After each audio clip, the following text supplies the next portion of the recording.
Hey YouTube, this is Steve from Average Joe's Fantasy Football, and we've got your early Week 10 waiver wire video. We have gone through bye week hell. We don't have that many this week, which is fantastic. So I am hoping you guys all survived Week 9. Hopefully you had Mixon on your team instead of going against them. There were some great performances this past weekend. We still obviously have the Monday night game to finalize who will be going victorious this week. But again, hopefully you guys are ahead of the pack. Now, I want to make sure you guys get this video out so that way you guys are prepared and ready to grab some of these players that might actually help you out this week and possibly the rest of the season.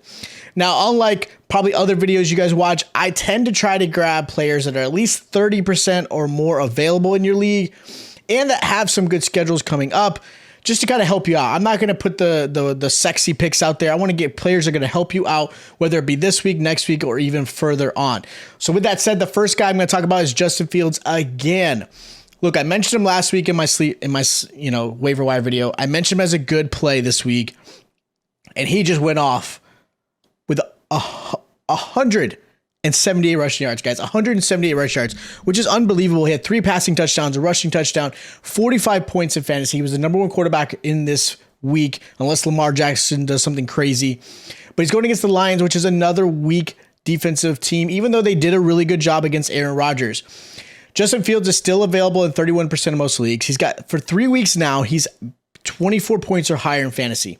In those 3 weeks, he's had 290 rushing yards, 9 touchdowns, and only 1 interception. He's looked different. He's more confident. This offense looks different. And I'm looking forward to see what's going to be like when Claypool becomes more acclimated in this offense and becomes more of an option. And remember, guys, Fields plays Detroit this week and then Atlanta after that. So for another 2 weeks, Fields is somebody you should be having on your team and starting in your lineup. So make sure you go after him. He is the number 1 waiver wire absolute this week. Now, another quarterback I want to mention this week is going to be Trevor Lawrence against the Chiefs. He's available in 35% of most leagues. Lawrence hasn't been the most consistent quarterback this season, but up against soft defenses, he's actually performed really well. He's got a lot of upside, which helps him out. With that said, he did have 16 points against Las Vegas, which I was expecting more out of him because Las Vegas Raiders are one of the worst against the quarterback. But now he plays Kansas City, which also isn't great against the quarterback. Even though they did obviously well against Malik, but Malik as a rookie, you could just tell the Titans aren't even trying to pass the ball. But after the bye, they've got Jaguars, Baltimore, Detroit, Tennessee, all near the bottom of the league against the pass.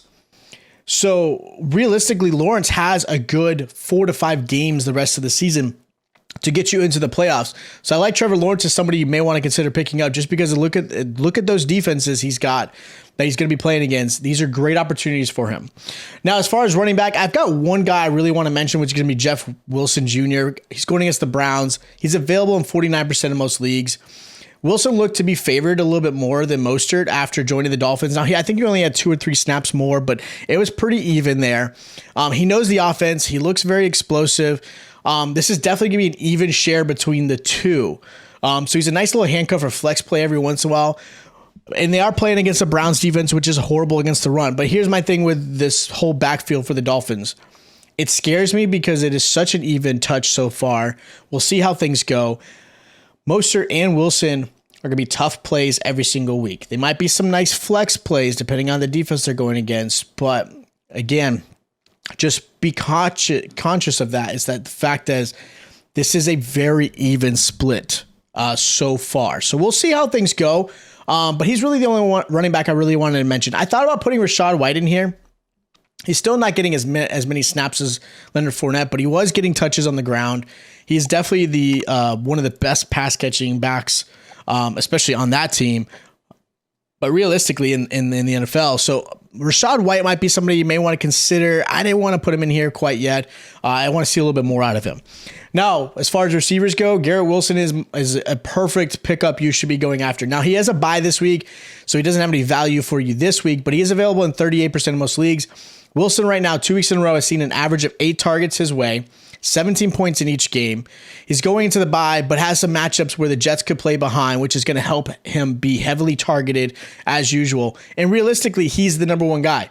You've got Garrett Wilson, Mims, who's been kind of the wide receiver 2 at this point. Elijah Moore's been kind of non-existent. They're not even trying to play him. And then when Corey Davis comes back, I think will actually help Garrett Wilson. So as far as an option, even though he's not playing this week, Garrett Wilson's somebody you want to put on your team and stash him away for the rest of the season. Another receiver I like is Rondale Moore versus the Rams. He's available in only 29% of most leagues. I know it's not that 30%, but Moore has seen an increased role in the offense. He's seeing 10 targets this weekend. He saw 8 targets last week.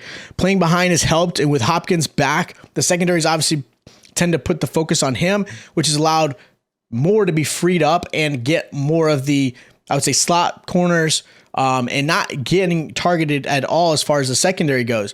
His talent has always been there. It's just his consistency has been an issue for Rondale Moore. But I like him for another week or two, again, at the flex, until realistically Hollywood Brown comes back, because obviously he is expected to be back in about 2 to 3 weeks from IR. But I do like Rondale Moore as a good guy you should be going after.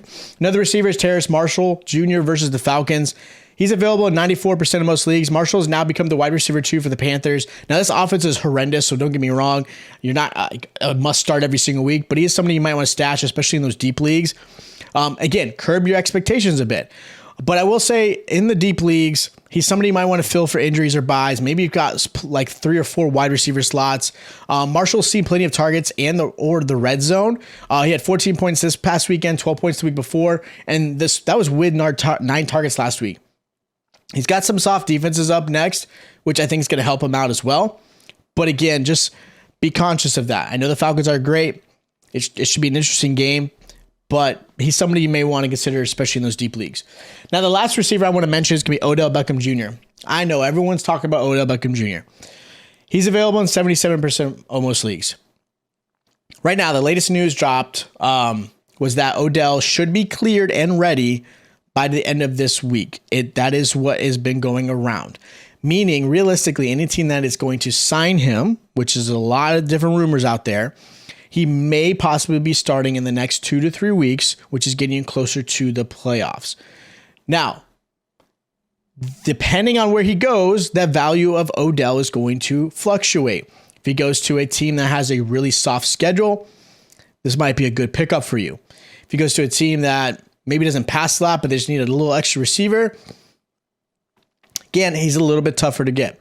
Now, deeper leagues, dynasty leagues, you may want to pick him up again because, again, he is going to have that upside, especially going into the playoffs. So if you're a team that is just knows you're going to make it or feel confident in getting to that point, I think he's definitely somebody you want to risk and grab.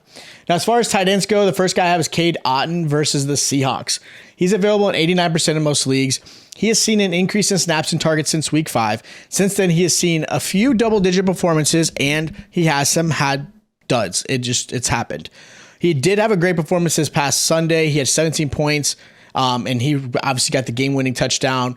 He was targeted 6 times, which is great. Otton has a good matchup against Seattle before their bye, and then obviously after the bye, he still has some pretty good matchups there too. So he's a great filler this week if you have anybody on a bye or injury, or maybe somebody who streams a tight end every single week. I like him a lot. He's a phenomenal rookie so far in the season. I had him and definitely in a lot of my dynasty leagues, but in redraft, he's definitely somebody that's starting to add more value to the league. Another tight end I want to mention is Noah Fant, and I apologize, Noah Fant. You did well against Arizona the first time. I wasn't sure how well you're going to perform this time, and of course you did well. Now Fant's going against the Bucs. He's available in 90% of most leagues. Fant has performed well against teams that don't stop the tight end very well. Arizona, he put up 10 points, and this past weekend he put up 14 points.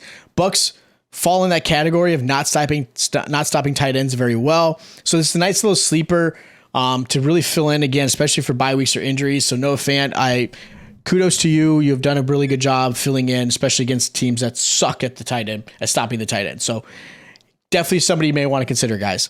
So that's my Week 10 waiver wire video. Obviously, I'll give you any updates in the comments after the Monday night game in case something happens.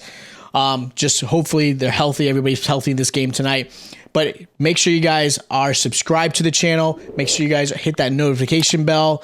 That way you guys are notified every time we drop a video just like this. And of course, our start and sit videos to guys help you for Week 10. Can't believe we're going to say it, but we've got about 5 more games before playoffs start.